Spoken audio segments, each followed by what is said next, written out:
पुणी दादन दुख गंजाम जिलार 3 जन श्रमिकों को तमिलनाडु रे बंदी करी निर्यातना दिया जाउथिबा अभियोग सरकारी और श्रम विभाग आनुमानिक तथ्य अनुसार प्रतिवर्ष प्राय 20 ରୁ 25 लाख श्रमिक ओडिशारू अन्य राज्य को काम पाई जाती। गंजाम कलाहांडी बलांगीर नुआपड़ा और रायगड़ा भली जिलूर सबुठ अधिक प्रवास हुए। ये श्रमिक माने निर्माण काम कारखाना इटा भाटी और छोट बेसरकारी यूनिट्रे काम करती। अधिकांश क्षेत्र में कौन से लिखित चुक्ति सामाजिक सुरक्षा किंबा सुरक्षा व्यवस्था ही न थाए। तेबे एठारे लोकमानक पई सम्मानजनक भल आय देई पारुथबा चाकरी काहेकि सृष्टि हेउ नाही। ओडिशा देशर सबुठु खनिज प्राकृतिक संपद रे समृद्ध राज्य मानक मध्यरु गोटिए जे पर्यंत ओडिशा निज प्राकृतिक संपद को स्थानीय रोजगार रे परिणत करि पारि नाही से पर्यंत यार युव मानकु घर छाड़िबा को पड़िबो एवं एमिति वेदनादायक कहानी मान सामना को आसीबा जारी रहिबो।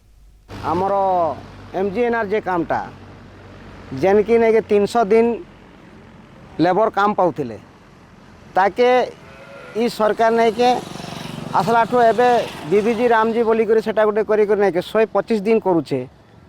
बोले आओ 200 दिन लोग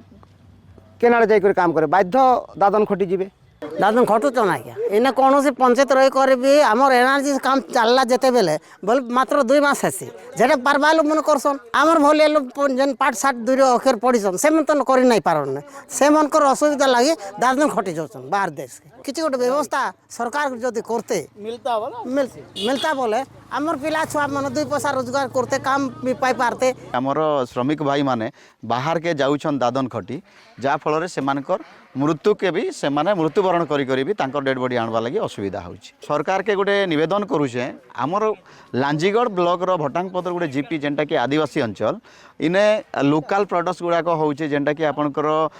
कांदुल हो मांडिया हो बाजरा हो ई भलिया जिनिस माने होउछि। तो इटा के निकरी गोटे छोटिया इंडस्ट्री भलिया कले आमर जेन बेकारी युवक माने अछन से माने किछि नियुक्ति पाई पारते तार संगे संगे आमर जेन भटांगपदर पिपेल नाला डैम अच्छे इटा के आहु टिके डेवलप करी ई भटांगपदर एमआईपी डैम के भटांगपदर जीपी अंडर रे दिया गले जीपी ऑप्शन करता